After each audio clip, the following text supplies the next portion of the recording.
Bismillahirrahmanirrahim. Assalamualaikum warahmatullahi wabarakatuh.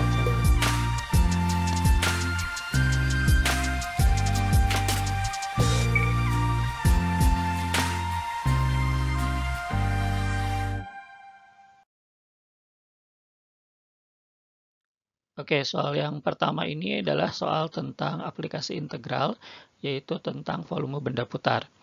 Sebelum ke soal, kita coba review dulu sedikit materinya ya. Jadi kalau ada suatu daerah, misalkan daerahnya D, itu dibatasi batas atasnya oleh Y sama dengan Fx, batas bawahnya oleh Y sama dengan Gx, lalu kemudian daerah ini di kirinya dibatasi oleh X sama dengan 1, dan di kanannya dibatasi oleh X sama dengan 4. Si daerah D ini, kalau dia diputar terhadap sumbu X, maka dia akan membentuk suatu benda putar. Nah, volume benda putar itu dirumuskan seperti ini. Jadi, kalau dia diputar terhadap sumbu X, volume benda putar itu adalah Pi dikali dengan integral batas batas bawah integralnya itu adalah batas paling kiri, yaitu X sama dengan 1. Lalu batas atasnya itu batas yang paling kanan, yaitu X sama dengan 4. Oke, lalu kemudian batas atas dikuadratkan dikurangi dengan batas bawah dikuadratkan. Jadi rumusnya selalu seperti itu ya. Atas kuadrat dikurangi bawah kuadrat, integralnya dimulai dari kiri sampai kanan. Oke, kira-kira seperti itu ya. Nah, ini adalah volume untuk benda putar terhadap sumbu X. Nah, sekarang kalau kita lihat ke soal, ini di soal ini tidak ada gambarnya. Oke, sehingga kalau kita mau mencari volume benda putar, ya mau nggak mau kita harus bikin dulu gambarnya. Oke, berapa gambar yang harus kita buat? Yang pertama itu karena batasannya Y dibatasi oleh akar X, maka kita harus bikin gambar Y sama dengan akar X. Yang kedua, kita bikin Y sama dengan min X plus 6. Sementara untuk sumbu X sendiri, dia sudah otomatis ada gitu ya, sumbu X-nya. Jadi kita nggak usah gambarkan lagi. Nah, sekarang kita coba bikin gambar yang pertama. Kalau kita sudah terbiasa mengerjakan soal integral, maka gambar Y sama dengan akar X mungkin sudah tahu kira-kira gambarnya seperti apa. Gitu ya. Jadi kita bisa langsung gambarkan di Cartesius. Tapi jika kita belum tahu cara membuat gambarnya, maka kita bisa substitusi titik. Jadi misal kita ngambil X sama dengan 0. Jadi kalau X-nya diganti 0, maka Y-nya akan jadi 0 juga. Sehingga kurva ini pasti melewati titik 0,0. Oke, selanjutnya kalau X-nya saya ambil 1, maka nanti Y-nya juga sama dengan 1. Jadi kurva ini melewati titik 1,1. Oke, begitupun kalau X-nya ambil 4. Kenapa ngambil 4? Supaya gampang aja ketika dia diakarin. Nanti Y-nya sama dengan 2 sehingga kurva itu akan melewati 4,2 dan seterusnya. Nah, titik-titik ini nanti dihubungkan oleh suatu kurva gitu ya, suatu lengkungan yang mulus.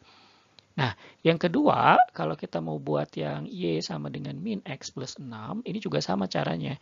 Hanya karena ini pangkat 1 X-nya dan Y-nya pangkat 1, maka Y sama dengan min X plus 6 ini nanti akan berupa garis lurus.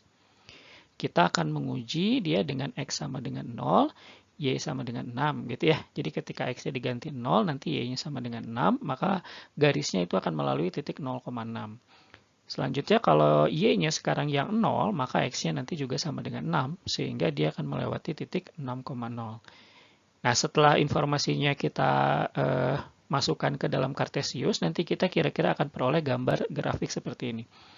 Jadi yang biru itu yang garis ya, Y sama dengan min X plus 6 atau X plus Y sama dengan 6. Sementara yang yang merah itu adalah yang Y sama dengan akar X. Oke, sampai sini bisa difahami ya. Nah, selanjutnya yang mana yang dimaksud dengan daerah R itu begitu ya. Daerah R atau biasanya yang tadi kita sebut daerah D gitu ya, itu daerahnya dibatasi oleh kurva Y akar X, berarti yang kurva merah. Y sama dengan min X plus 6, berarti kurva warna biru, dan sumbu X, berarti yang bawah ini gitu ya, sehingga daerahnya itu kita nanti punya daerahnya yang ini. Jadi daerahnya berupa seperti ini nih, ada lengkungan, ada garis, kemudian ada garis lagi. Nah ini batas kirinya itu adalah 0, sementara batas paling kanan itu adalah 6. Hanya saja untuk batas atas dan batas bawahnya itu berbeda, khususnya batas atas ya, batas atasnya berbeda. Coba perhatikan ini. Dari 0 dia sampai titik potong ini, itu batas atasnya yang merah, batas bawahnya itu yang sumbu X ini. Bisa dipahami ya? Jadi dari 0, saya ulang, itu sampai ke titik potong, itu batas atasnya merah, lalu batas bawahnya adalah yang sumbu X. Sementara dari titik potong sampai ke 6, itu batas atasnya yang biru. Dan batas bawahnya itu yang sumbu X. Sehingga daerah D ini, untuk kita cari volumenya, harus kita bagi dua. Oke, jadi kita bagi dua menurut titik potong. Sebelah kiri itu namanya D1 dan sebelah kanan itu namanya D2. Oke, sampai sini bisa dipahami ya. Kalau gambarnya seperti ini, jadi kita gambarkan dia di kertas berpetak seperti ini, rasa-rasanya sih mudah untuk menentukan titik potongnya, yaitu 4 gitu ya. Tapi ketika kita membuatnya di gambar yang kertasnya polos gitu, mungkin belum tentu kita langsung menemukan dia titik potongnya di angka 4. Oleh karena itu, kita perlu mencari titik potong ini dulu gitu ya. Gimana cara mencarinya? Karena titik potong itu adalah pertemuan antara kurva merah dan biru, maka kita bikin Y merah sama dengan Y biru. Y merah itu apa? Y merah itu akar X, sementara Y biru adalah min X plus 6. Nah, kita cari nilai X-nya dari sini. Supaya akarnya hilang, maka kita kuadratkan kedua ruas gitu ya. Lalu kemudian kita buka kurungnya, kita peroleh seperti ini. Bahwa X nanti sama dengan X kuadrat min 12X plus 36. Kalau kita pindah ruaskan, kita rapihkan, nanti kita punya bentuk seperti ini, X kuadrat min 13X plus 36 sama dengan 0. Kemudian kita faktorkan dan kita peroleh nilai X-nya itu adalah 4 dan 9. Sehingga betul ketika di sini titik potongnya itu tepat di angka 4. Oke, sampai sini bisa dipahami ya. Nah, lalu kemudian kita tinggal mencari volume untuk daerah 1 dan volume daerah 2. Untuk daerah 1, itu batas kirinya berarti 0 sebagai batas bawah integral dan batas kanannya 4 sebagai batas atas integral. Kurva yang atas itu adalah yang merah dan kurva yang bawah itu adalah sumbu X. Nah, sumbu X ini nama lainnya adalah garis Y sama dengan 0. Sehingga nanti kita punya untuk daerah 1, volumenya akan menjadi seperti ini. Jadi akar X kuadrat dikurangi 0 kuadrat. Ini batas bawahnya, ini batas atasnya. Oke, kalau sudah paham tinggal kita kuadratkan, nanti jadinya X, 0 itu ya tetap 0 ya. Jadi hasilnya nanti seperti ini ketika kita integralkan, lalu kita masukkan batas integralnya, kita dapatlah volume satunya itu adalah 8V. Sementara untuk volume 2, nanti dia dibatasinya dari 4 sampai 6. Kurva yang biru yang di atas adalah min X plus 6 dikuadratkan, dikurangi dengan sumbu X tadi. Sumbu X 0 kuadrat ya, jadinya seperti ini. Lalu kita buka kurungnya, hasilnya nanti seperti ini, X kuadrat min 12X plus 36. Ketika kita integralkan, nanti jadi seperti ini, sepertiga X pangkat 3 min 6X kuadrat ditambah 36X. Batasannya dari 4 sampai 6. Lalu kita masukkan semua X diganti dengan 6 gitu, lalu kemudian dikurangi dengan ini semua, tapi X-nya diganti dengan 4. Jadinya seperti ini ya. Oke, ini tentang integral tentu gitu ya. Nanti coba lihat lagi materi tentang integral tentu. Hasil dari ini semua ketika dihitung, nanti jawabannya adalah 8/3V. Jadi volume keduanya itu 8/3V. Dengan demikian, total volumenya itu akan menjadi 8Pi ditambah dengan 8/3V. Hasilnya adalah 32/3V. Sehingga untuk soal yang nomor 6 ini, jawabannya itu adalah yang D. Oke, mudah-mudahan bisa dipahami ya. Baik, ini soal tentang suku banyak. Di pembahasan 2017 juga ada ya soal tentang suku banyak. Mengulang sedikit bahwa ingat rumus ini yang dibagi itu sama dengan pembagi dikali dengan hasil ditambah dengan sisa. Nah, ada dua informasi di soal ini yang bisa kita tuliskan dalam persamaan ini.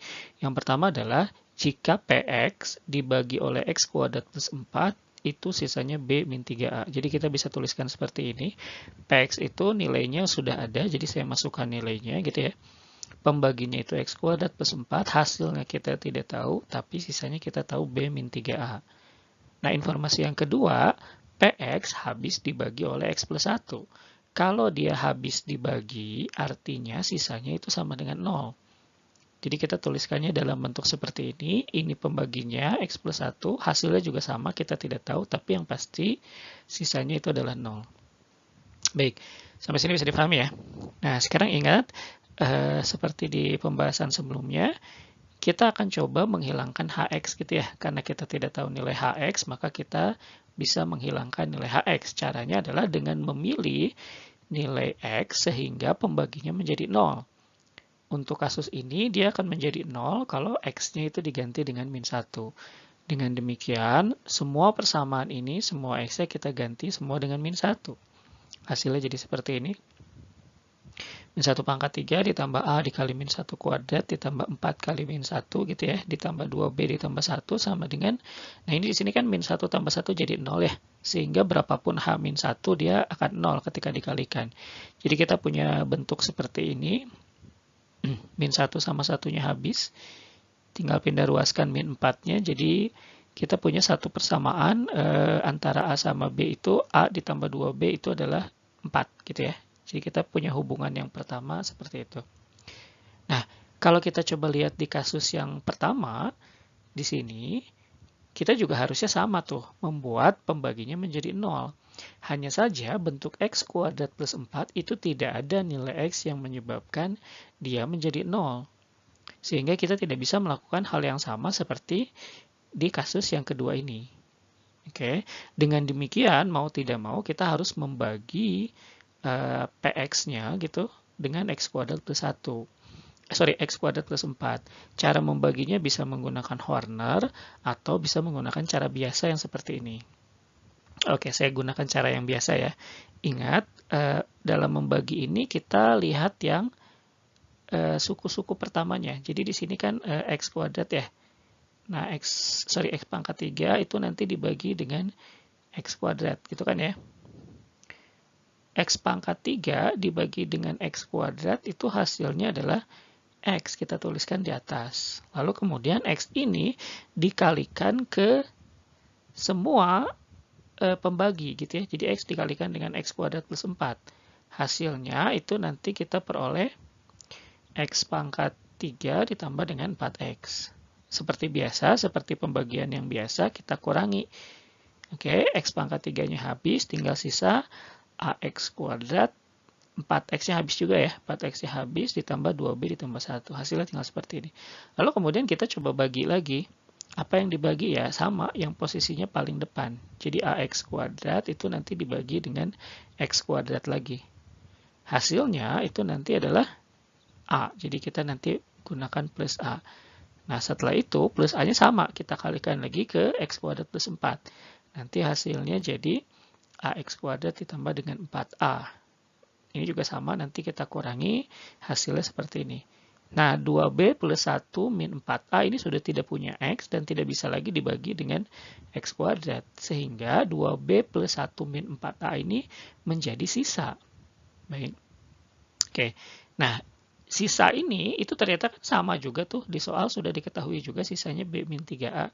Dengan demikian nilai B min 3A itu pasti sama dengan 2B plus 1 min 4A. Jadi kita punya persamaan seperti ini. B min 3A karena sama-sama sisa, dia sama dengan 2B plus 1 min 4A. Kalau min 4-nya kita pindah ruas, dan B-nya saya pindah ruaskan ke kanan, jadinya kita punya A itu sama dengan B plus 1. Sudah, kita tinggal substitusi ya. Kita sudah punya dua nilai, hubungan antara A sama B. Karena A-nya B plus 1, saya substitusi nilai A yang di sini, jadinya kita peroleh seperti ini. B plus 1 ditambah 2B sama dengan 4. Lalu kita tinggal sederhanakan, 3B nanti sama dengan 3, lalu B-nya sama dengan 1. Kalau sudah dapat B-nya sama dengan 1, masukin lagi ke sini, kita punya A-nya sama dengan 2. Sehingga A kuadrat ditambah B itu nanti akan sama dengan 5. Jadi jawaban untuk soal yang nomor 9 ini itu yang C.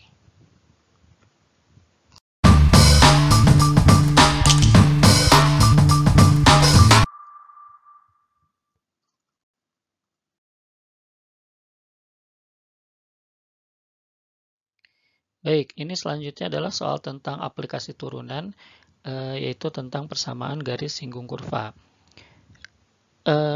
diketahui ada kurva Y sama dengan sepertiga X pangkat 3 plus 1. Kalau kita buat ilustrasi gambarnya nanti seperti ini. Ini kurva Y sama dengan sepertiga X pangkat 3 ditambah 1. Lalu kemudian ada garis singgung kurva melalui titik PA, B, di mana PA, B-nya ada di kuadran 2, begitu ya. Jadi ada garis singgung kurva, ya kira-kiralah seperti ini gitu. Lalu kemudian garis singgung sumbu X dan sumbu Y itu membentuk suatu segitiga sama kaki. Jadi segitiga yang terbentuk yang kuning ini itu adalah segitiga sama kaki. Nah, nanti yang ditanya adalah berapa nilai A dikali dengan B. Nah, baik. Informasi yang kita peroleh dari ilustrasi ini adalah yang pertama, bahwa titik A, B ini kan dia terletak pada kurva tuh. Kalau dia terletak pada kurva, berarti titik A, B ini boleh disubstitusi ke persamaan kurva. Dengan A-nya menggantikan X dan B-nya itu menggantikan Y. Sehingga kita memperoleh hubungan antara A sama B itu seperti ini. B itu sama dengan sepertiga A pangkat 3 ditambah 1. Oke, sampai sini bisa dipahami ya. Lalu informasi apa lagi yang bisa kita peroleh?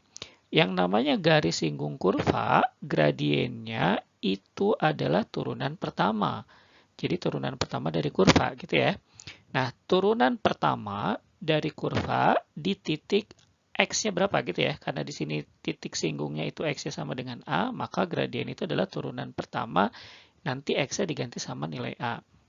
Nah, karena turunan pertama dari Y ini adalah X kuadrat, maka gradiennya itu nanti kita bisa peroleh bahwa M itu sama dengan A kuadrat. Jadi tinggal diganti X-nya sama A. Nah, ini adalah gradien garis singgung kurva. Materinya bisa dilihat lagi di video tentang gradien ya, di aplikasi turunan. Baik, sampai sini mudah-mudahan bisa dipahami. Nah, bagaimana kalau kita misalkan ternyata tidak tahu kurvanya seperti apa gitu ya, atau kita tidak bisa menggambar kurva Y sama dengan sepertiga X pangkat 3 plus 1 ini.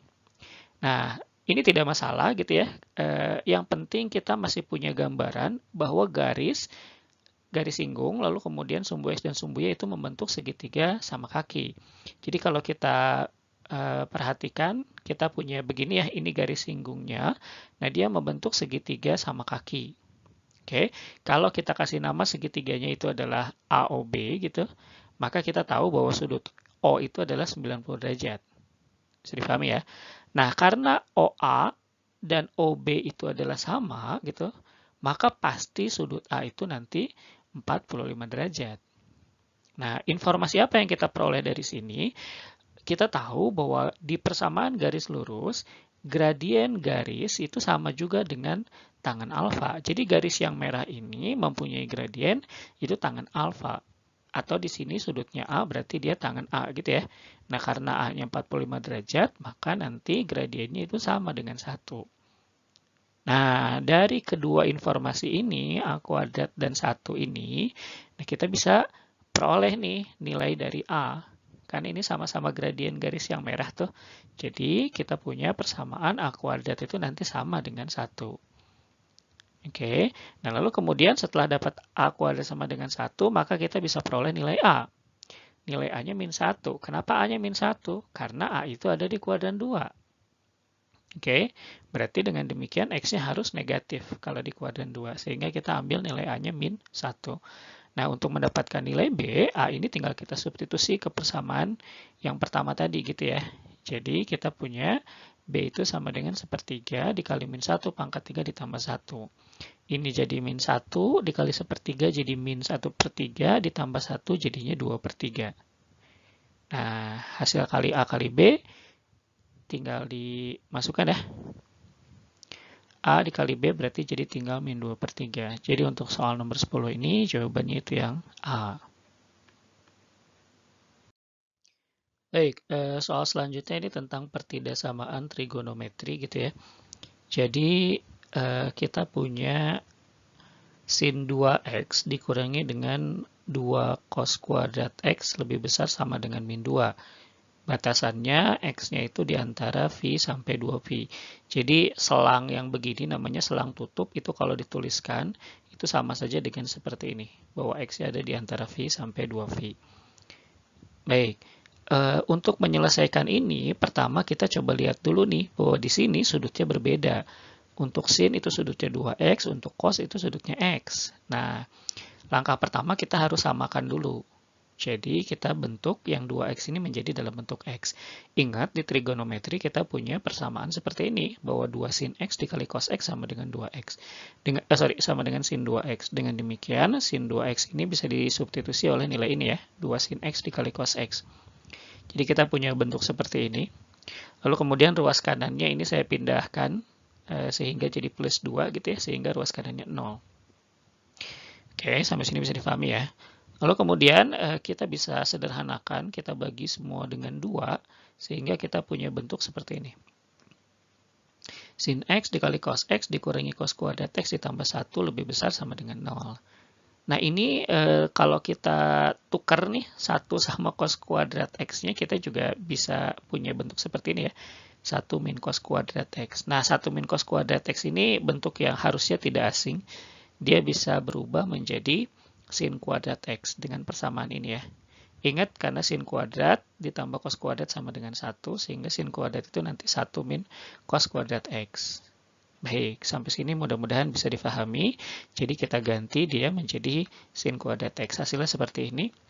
Selanjutnya, pertidaksamaan ini kita coba faktorkan, karena keduanya memiliki sin X gitu ya, jadi kita keluarkan sin X-nya.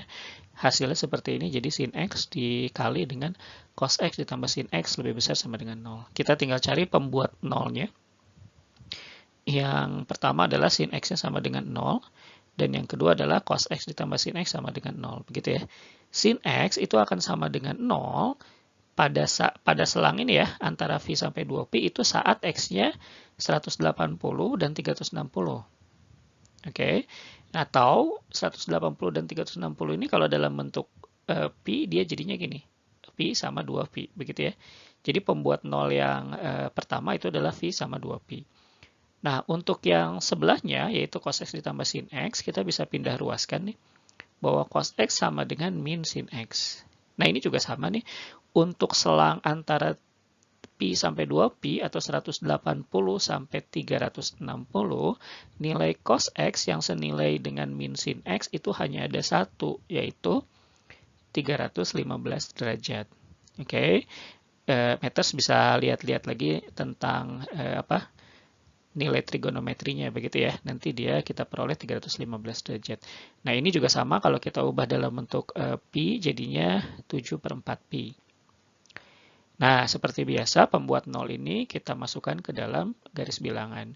Nanti kita punya bentuk seperti ini, batasannya antara Pi dan 2Pi gitu ya. Batasan ini sekaligus juga pembuat 0, jadi kita bulatkan dia secara penuh, karena dia pakai sama dengan gitu ya.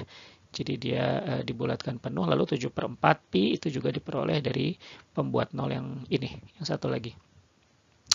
Baik, sampai sini sudah bisa difahami ya. Nah, sekarang sebetulnya garis bilangan ini mempunyai dua daerah. Jadi daerah 1 dan daerah 2.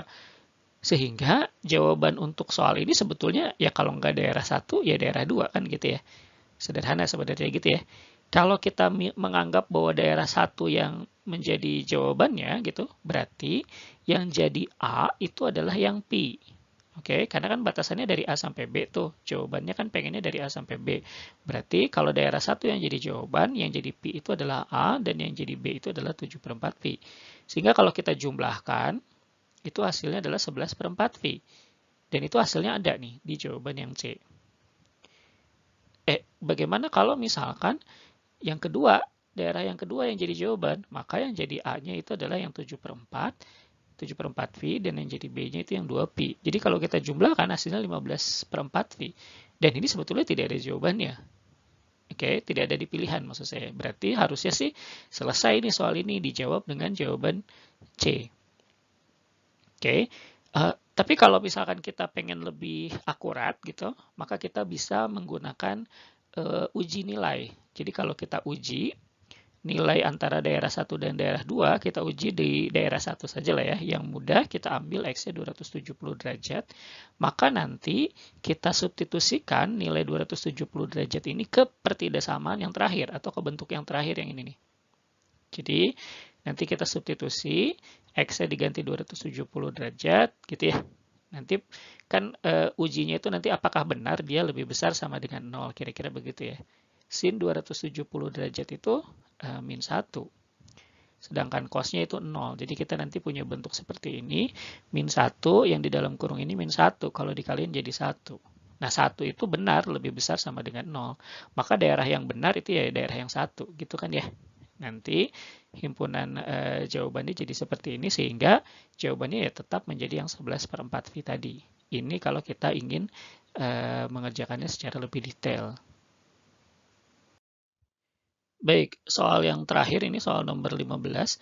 Ini soal tentang persamaan lingkaran. Jadi ada dua lingkaran, x kuadrat ditambah y kuadrat sama dengan 2, dan x kuadrat ditambah y kuadrat sama dengan 4. Kalau Matters ingat, ini adalah bentuk persamaan lingkaran yang pusatnya di 0,0. Oke, ini sedikit informasi. Bentuk umum untuk persamaan lingkaran dengan pusat 0,0 itu adalah x kuadrat ditambah y kuadrat sama dengan r kuadrat.